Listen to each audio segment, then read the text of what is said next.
With that, we're at the end of communication. So let's move on to error checking. Now, what error checking means is, when you're sending some kind of data, there is obviously the chance that the data you have sent is not what has been received by the other device, by the receiving device.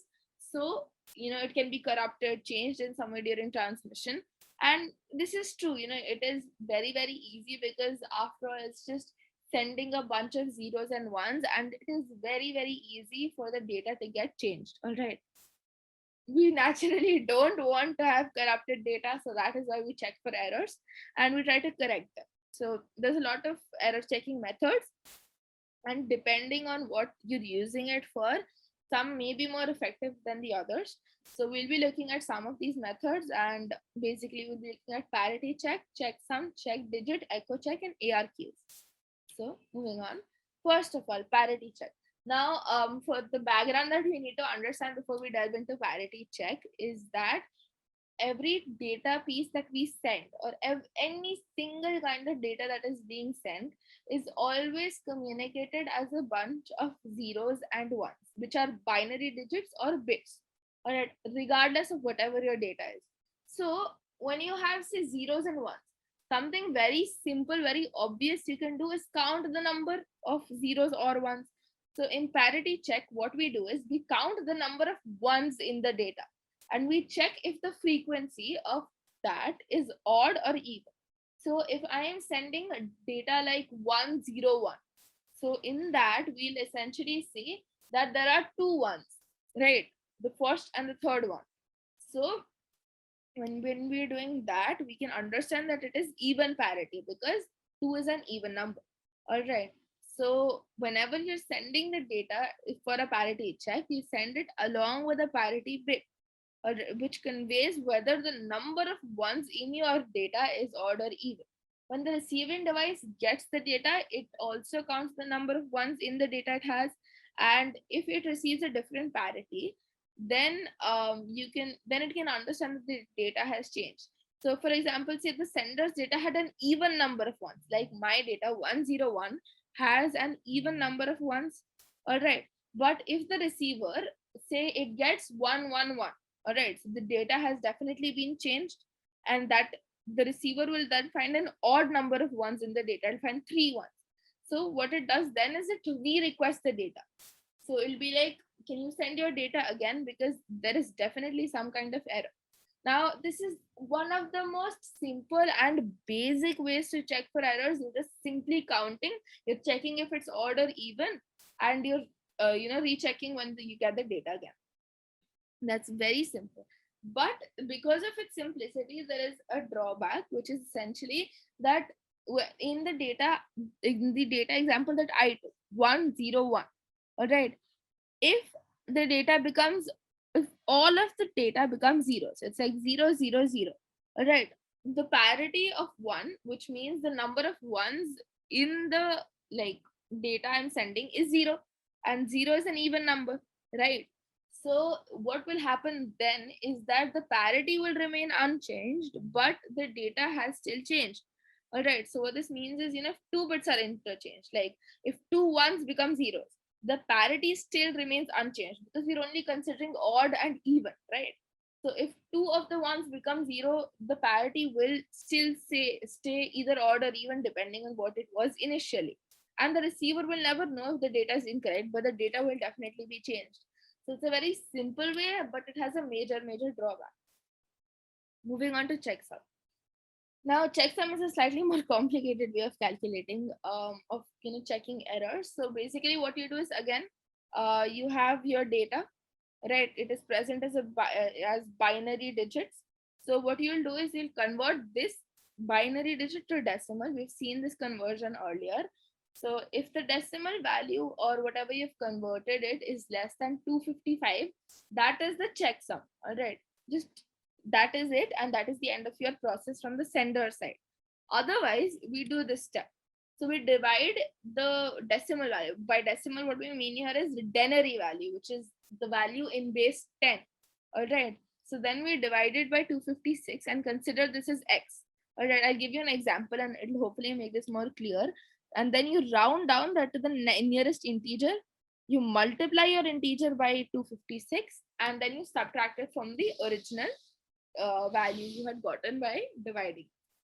All right, now let's run through an example because this might seem a very complex procedure in the beginning. So, all right, let's say our number is 266. We converted our binary digits to decimal and now we got 266. So we have our x as 266, and then when we divide it, we get so when we divide the decimal by 256, we get 1 point something. All right, and then we round it down, so we get 1. All right, now coming here, we multiply 1 by 256, which is our third step, and that is y. Okay, so x, we had here 266, y we got here 256, and then we subtract that, we get 10. That is the checksum. Now, something you can clearly see in this process, the value of the checksum will always be between 0 and 255. Either because the denary value is between 0 and 255, or by using this process, we'll always get a value between 0 and 255. All right, so when we're sending it, after we have done the checksum and we've calculated everything, we send it across to the receiver. When the receiver gets the data, it tries to calculate the checksum independently and it cross-checks with the sum sent by the sender. All right, now you can understand it is a very deterministic path that we're following. It's a simple algorithm, and every computer that does it will get the same result if the initial data is same. So basically what we do is we go ahead and we check that, if this is the checksum that the sender sent me, and the receiver will calculate its own checksum, and if it matches, perfect. So that is what, you can basically understand the data has not been changed. And if the checksum is not same, which means, there has been some kind of change in some piece of data, some digit has been changed, that is why we're getting a different checksum, then the data is re-requested. Again, now the drawback with this would be that there is a possibility to get get the same checksum with different pieces of data, but that is not as easy to get as, say, parity check. Breaking parity check is very easy. Breaking checksum is comparatively difficult because you'll have to find another piece of data for which the checksum value is the same. It's not that it doesn't exist, it's just much tougher. So this is comparatively a much safer way to calculate or to check for errors. All right, moving on to check digit. So check digit is what we say, it'll be again the final digit you send in the data. Now this is kind of important because the calculation of data takes place in the calculation of check digit takes place depending on the data you're sending. So again, whenever you're sending a data for check digit error checking, always for the piece of data, you'll try to ignore the last digit because that will be the check digit.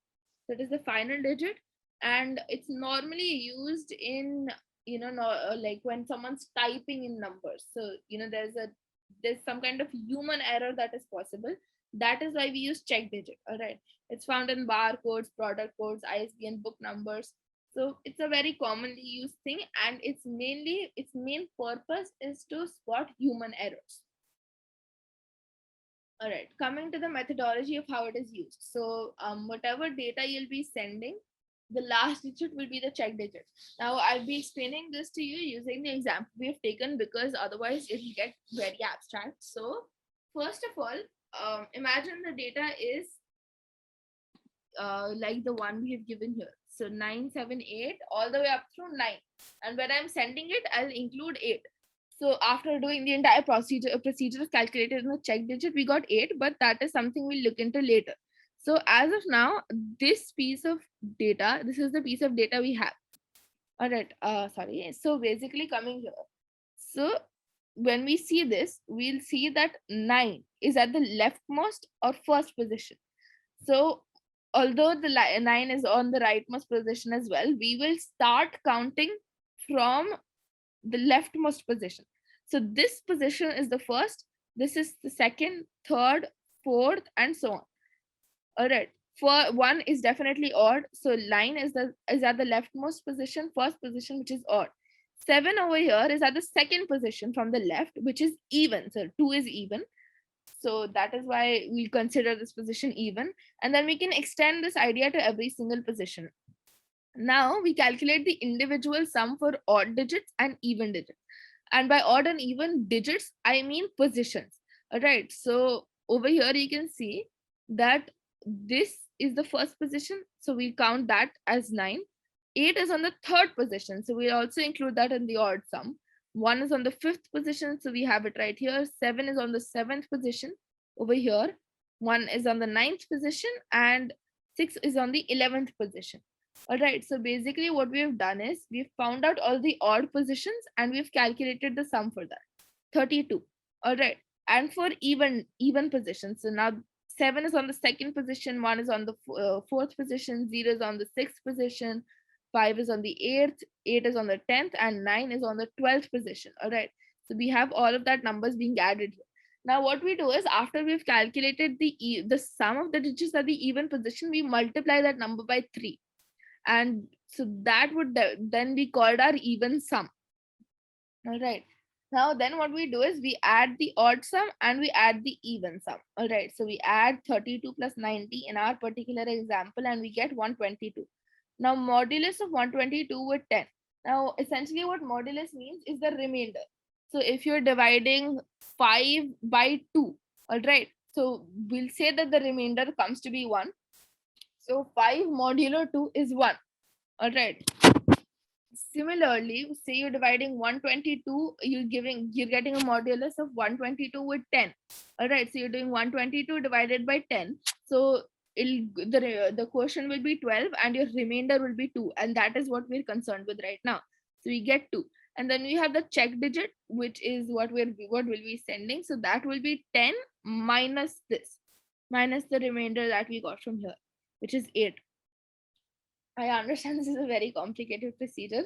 So I'll just recap this once. If you want to see an abstract, you can just read through this, but it's still much easier for you if you do it yourself and you try calculating the check digit for a couple of different data points. So what you can do for that is, all right, look over here. First things, so you'll take your data, then you'll find the digits at the odd positions and those are the even positions. All you need to remember is the leftmost position is the first position and it is odd, and you can just extend that idea forward. So you calculate the sum of the digits at the odd position, you calculate the sum of the digits at the even position, you multiply the even sum by 3, and then you add the sum of digits from odd position and this new number that you just got, you add that, you take the remainder of that number with 10, or you take the modulus of that number with 10, and then you subtract that modulus from 10, and that digit is your final check digit. So hopefully that helped you get a general idea of how check digit works. Then you have echo check. All right, now what echo check does is it gets the data from the computer, is from, say you're sending a piece of data, so the sender sends it, the receiver gets the data and sends a copy of the data right back to the sending computer. So the sending computer will then compare the data it sent and the data it received from the original receiver and check, is the data same, has any error occurred. So if any error has occurred, the data will be sent again. So it's a very simple way. It's like when you're talking to someone on the phone and you say something and they say it right back to you to confirm that they've heard it correctly. And when you hear it, you're like, yes, this is exactly what I said. So your data has gone correctly. And if you think that, oh no, this is not what I said, you'll just say it again. So this is a very simple, very basic way of just translating all of the human conversation thing into computers. So you basically send it and then the other person sends it back to you and you check if it's the same, and if it isn't, you send the data all over again. Now there's a couple of drawbacks of echo checks. So you'll never be able to understand where an error is. Why I mean to say that is, say there are two, when you send the data and when you're getting the data, there could be an error when the data was being sent from your side, or there could be an error when the data is being sent from the receiver side. What that means is that you sent some piece of data, you sent say ABC, the receiver got ABC, But when the receiver was sending it back to you for the echo check, they accidentally, or for some kind of issue, what the data you got was BCD. All right. So you think that there was definitely some kind of error, but the receiver actually got the data you sent. So that is kind of an issue. And as you can imagine, echo checks require a lot of extra data to be transmitted. So it's just way too much of data. Essentially, say, imagine you're sending a huge chunk of data. So you're sending that much data and you're getting back that much data. So that's a lot of energy wastage in transmitting that much data. But again, the major drawback would still be that you'll have no way of knowing whether your issue was when you were sending the data or when the receiver was sending it to you for the echo check. So you can imagine that this is the main drawback. This is a drawback in the fundamentals of echo check. This is just a scale issue. All right, moving on. Automatic repeat re-request. Now it's called ARQs because we take the A from here, R, and the Q. So that's just convention.